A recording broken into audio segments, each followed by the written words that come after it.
નમસ્કાર, ગુજરાત ફર્સ્ટમાં આપનું સ્વાગત છે। સમાચારો સાથે હું છું સિંકલ। ગુજરાતમાં વરસાદને લઈ અને હવામાન વિભાગ અને હવામાન નિષ્ણાંત અંબાલાલ પટેલ દ્વારા આગાહી કરવામાં આવી છે। આગામી 3 થી 4 દિવસમાં રાજ્યમાં વરસાદનું આગમન થઈ જશે તો 10 અને 11 જૂન સુધીમાં મુંબઈમાં ભારે વરસાદની આગાહી કરવામાં આવી છે। 12 જૂન સુધીમાં ગુજરાતના વિવિધ ભાગોમાં વરસાદ પડી શકે છે। દક્ષિણ ગુજરાત સહિતના અનેક વિસ્તારોમાં વરસાદી માહોલ રહેશે।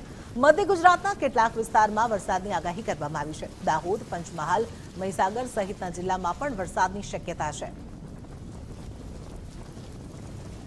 તો હવામાન નિષ્ણાત અંબાલાલ પટેલ દ્વારા વરસાદની આગાહી કરવામાં આવી છે। આગામી 10 અને 11 જૂને વરસાદની આગાહી કરવામાં આવી છે। 3-4 દિવસમાં વરસાદ થઈ શકે છે તો 10 અને 11 જૂને મુંબઈમાં ભારે વરસાદ પડશે।